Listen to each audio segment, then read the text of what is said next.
Hello everyone. Today we're gonna be seeing something a little bit more interesting. So we're gonna be doing a basic crowd setup for Houdini. Uh, on this tutorial, I'm gonna be showing a few things. I'm going to be showing you how you can pose a rig in Houdini. I will also show you how you can get some animations from Mixamo into Houdini. I will also show you how you can turn those animations into loops. I'll show you how you can attach those walk cycles to a curve, so you can have something similar to what I did here. Also, I'll show you how you can do some retargeting in case the animation that you have doesn't have the same rig as the rig that you want to use. So let's get started. To start, I'm gonna be getting my animations from this website, which is called Mixamo. It has some great animations, great for when you're starting and want to test out how to use anything related to animation, crowds in Houdini. Feel free to use your own rigs. If you have your own rigs or animations, you should be able to also do it yourself. But this is a great resource if you don't have that. So what I'm gonna be downloading is three things. So you don't actually have to do it the same way. I will just do it for educational purposes. But before you download anything, I would like you to watch the entire tutorial so you can understand why I am downloading certain things, because you might not need to download one or other thing. So stick with me. First, I'm gonna be getting a character. So I'm gonna be grabbing this one, which is the one that I'm using. So I would like to have it first, the character in T-pose. So this is the one that I picked. So you should be able to find characters by going to characters, and you'll find multiple.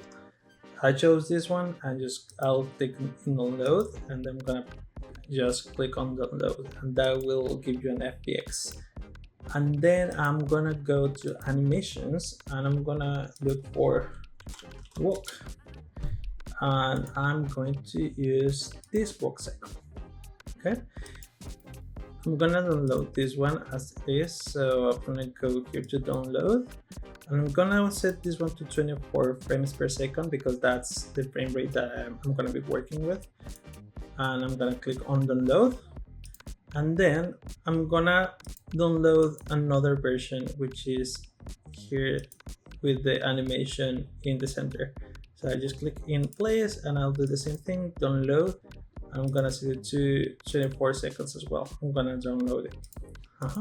Now I'm downloading these two versions of the animation because I want to explain how you can address the same problems when you have your animation world centered and when it's moving in the world. So you don't have to download both, just check what I'm gonna do. So going back to Houdini, here on the left, I'm gonna show you that I have a character pose. This is static. First, I want to show you how you can pose certain characters. So first, I have an FBX character import, something like this. So you can just use this node and load your character, and then make sure that it doesn't have an animation, because if it has an animation, then the animation is going to show up when you apply the bond form. So these two nodes are going to be pretty much the base of our setups. So this is basically what is going to bring the character, and this is what is going to be applying the deformation. So this is our geometry, this keeps our rest pose, and this one has the animation of the bones. So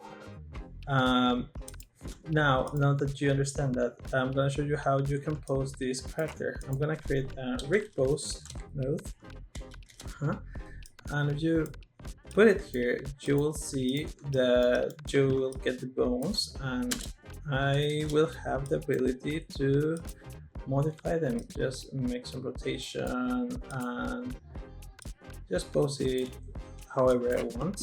And then if I put my render flag here at the bottom, you will see that that animation is going to, well, that pose is going to be applied to my character, right? So here's a better pose that I did earlier. So just so you can see, now I have a cooler pose on this one. So that's how you can pose it. You rarely are gonna use this one, but you can do it in case you need to. For example, if you want to render stills, or you want to just create like a shadow, like a shadow caster or something that is going to be there and not moving. That's a way you can pose something that has a rig. Now moving forward, I'm gonna show you how we're gonna be using those three elements that I downloaded, right? First, I'm gonna change the backgrounds to a light background so you can see it. There you go. So I have my FBX character. This is the one that has the rest pose. So you can see here, this one doesn't have any animation. This one is the animation in place. As you can see, this one has animation, and you can see how it stays in the world, but it freezes after the animation cycle ends. So we're gonna check that later. And then this one, which is which has the animation moving. So you see it's traveling around, like in the world, right? So that's what this is gonna be doing. So now, how would you fix this issue that where the animation is moving? Let's say that you downloaded an animation that, well, is not world centered. So, and that's gonna cause you some issues when you want to make a cycle of it, right? So there is this node that it's called extract locomotion. So what that's gonna do, sorry, if I look here, you'll see that it's not doing nothing. It's because you haven't selected a joint. So I'm gonna select my, let's say, center of mass of my animation. In this case, I think I'm gonna grab the hips. And if you see, that's gonna center my animation, and that's gonna allow me to make a cycle a little bit easier. So now we ended up with the same result pretty much. So that's why I wanted just to show you how you can get to the same result. Now you have your animation in place in the center, so you are able to make a loop out of it. So here at the bottom, I have the setup already done. I'm gonna upload this so you can check it later. If you want to reuse it or modify it, feel free to do it. So here, I have some annotations for you as well. You can know what I'm doing in every single step. It's very simple, but I'll just leave it there in case you want it. So here, I'm loading my animation, and that animation is the world center. I'm just gonna put here really quick candle so you can see it. You can see this one it's the world center animation. I placed here an extract locomotion. You don't need it here because it's already centered, but just wanted to leave it there. So if in case you need it, you have it there as a reference that there's where it goes. Then these three nodes are going to help me to create the loop, right? First, the motion clip is going to create a geometry, like a replica of the rig for every single frame that we have of animation. And the motion cycle, this one is going to allow me to create the loop. here in the blend, you will want to add a certain value, maybe a value between 0.5 to 1. This is going to help me blend the last frame and the first frame of my cycle, so there's no any artifact or weirdness between those two frames, just to keep in mind. And here, this is going to help me create my loop. So if I put my render flag there, you will see that now it's going to repeat the animation. Here in the motion clip cycle, there's another value that you can put here. How many times do you want the cycle to repeat? I just put 50. You can put whatever number you want. It's not going to take so much memory time, so you can just put whatever there. And here I am doing 2 variations because normally you don't want all your walking cycles to be the same, right? You don't want them to walk at the same speed or to walk aligned, right? So you want them to be a little bit different. Either it can be a time offset, or maybe you want to walk a little bit faster than the other one. So that's why I have 2 time shifts. Each one has a different value, and then each one of them it's plugged into a bounded form. So here I have a walking cycle, and then here I have another walking cycle. So they're similar, but they are not the same, and that's going to help me get a little bit more variation on my walking cycles. Then here I'm gonna do something a little bit more interesting, which is going to be creating the variants, this is going to help me create the name attribute. So this is, so when I do the scatter, that's going to help me to instance them based on an attribute name that I assign to point.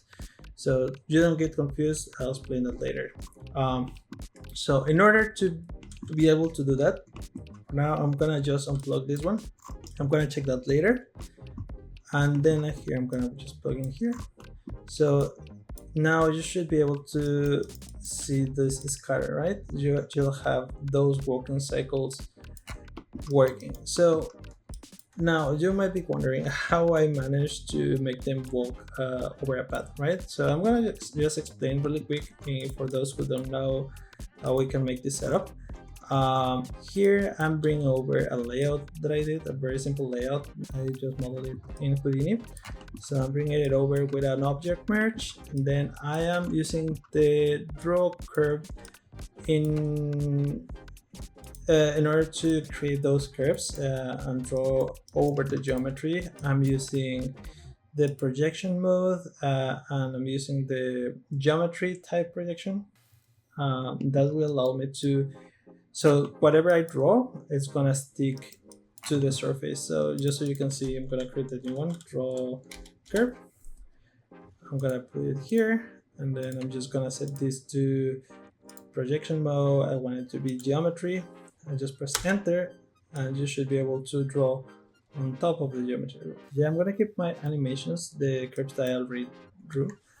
So this is what I have, and then I'm gonna using these resamples in order to clean up a little bit my curves. So here I'm using the amount of points, and then I am increasing the amount of points using it with subdivision curves. So now it's a little bit more reasonable, so you don't have those weird artifacts where the animation feels a little bit jittery. Okay, and now this setup is where we're generating our points from the curves. So I'm gonna turn off these nodes in the middle so I can explain one by one what we're doing. So for this one, I'm just gonna set it to single pass so you can see it. So as you can see, I'm gonna be able to loop through every single curve and generate a different point. So if I go to my first node, this one is going to define it's going to create my normal attribute, and it's going to define my y vector, sorry, my up vector. So it has a right orientation when it's being scattered to a specific point. Then I have a carve node, which is pretty much going to drive the animation of my walking cycle right on the curve. So as you can see, it's being kind of like eaten away. So you can just set the second U to 1, and then the first U to 0, and then animate it all the way up to 1, and that's gonna create that animation. And then on this one you can just blast everything but the point 0, and then you will get that point being animated on your timeline. And then that's going to be applied to all the lines here. You turn off this and you will get some points to scatter your agents to. Here, after that, I am creating the name attribute. Just like I mentioned here, I created before this name attribute, which is going to allow me to do the scatter. So as you can see here, I used the name attribute and I defined each one of this. So that's, let's say, an identifier, right? So what I'm gonna be doing with this is I am gonna use this attribute randomize, and I'm gonna create an attribute name be random per each point. So I'm gonna create here the name attribute. I'm gonna create here in distribution, I'm gonna set it to custom discrete, and I'm gonna set here that is going to be a string type, and I'm gonna say, hey, I have two values. I have cycle 1 and cycle 2 because those are the ones that I defined it here on my left. And then just as simple as that, I should have here, if you look at it, I should have my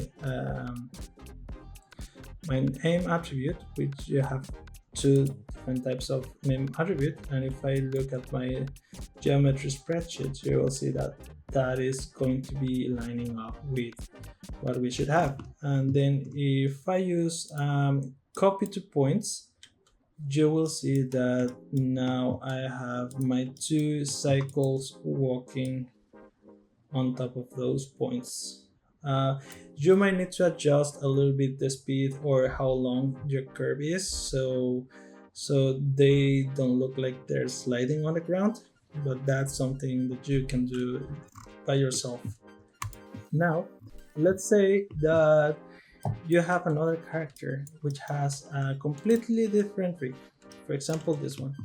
So this, you might have some issues because as it doesn't have the same rig, the same proportions, the same whatever. So this is when we do some retargeting. So that's why I will need you to get the T-pose. So here I'm gonna show you what I did here. Here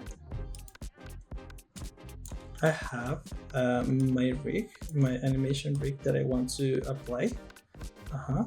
So as you can see, just like before, it ends at some point, right? But I need to set a rest pose. So rest pose was the rest pose. The rest pose is T-pose.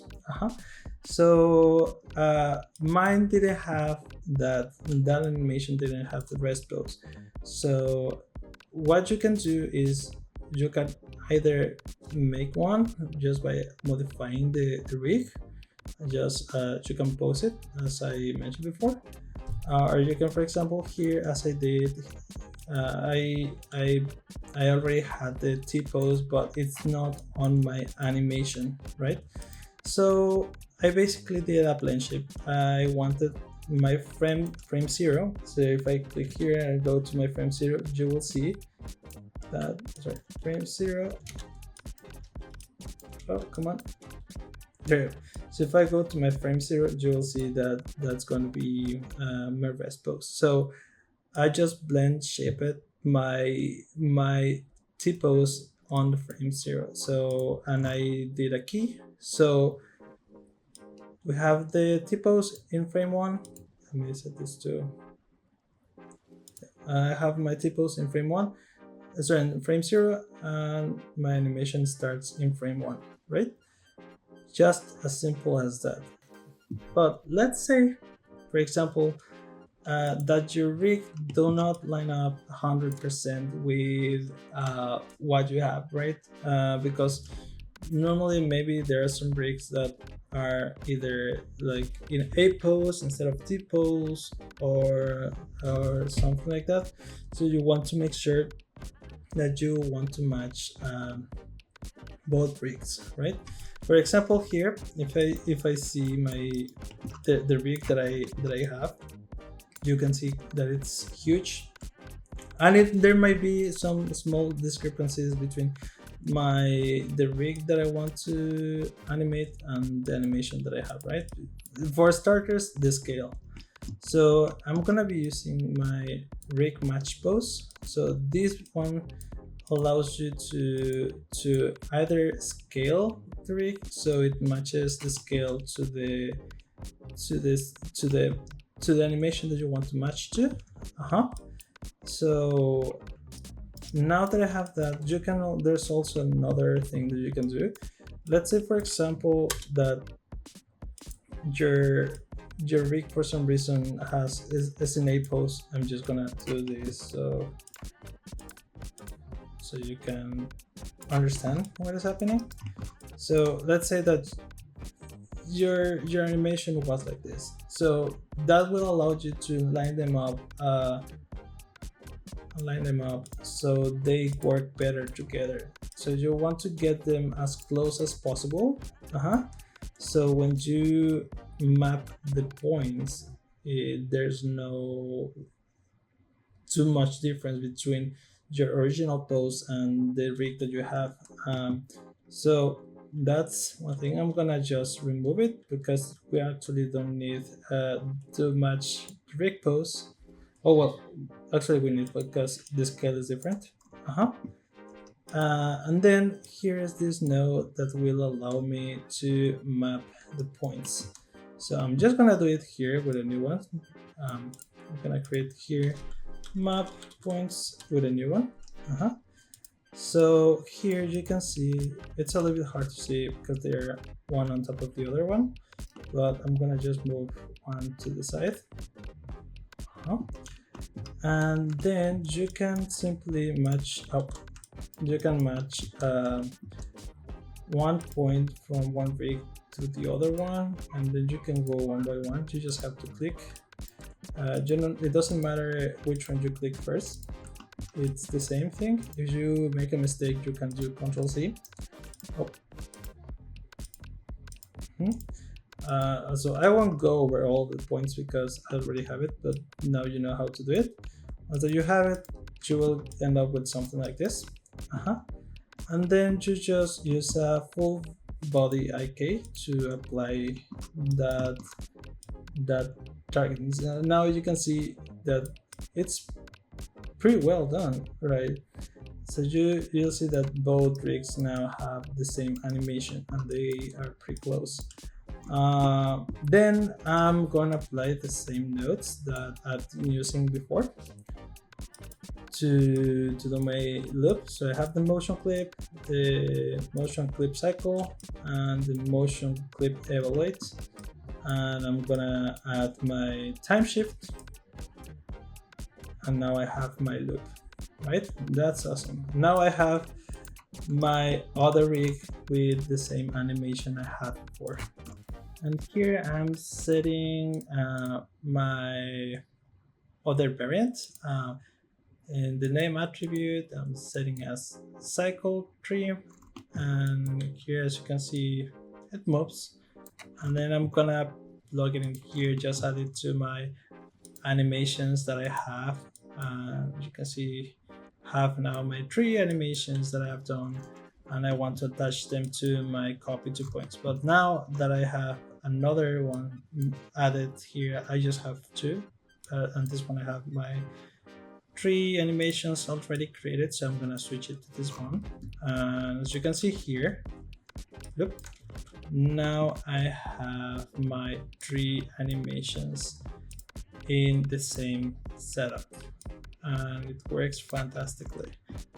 I'm gonna add here my layout geometry, and yeah, this is pretty much it. If there's anything else that you would like me to explain on a future video, or if you have any questions, let me know. Also, if you know a better way to do crowds, also let me know. I would love to learn. Also, this is a very simple setup for crowds, so it'll be great for those who are not like FX crowd artists. It's more for a generalist that wants to get into crowds a little bit without being like a full-time crowd artist. But yeah, I hope you found this useful, and yeah, thank you so much for watching. So catch me if I fall.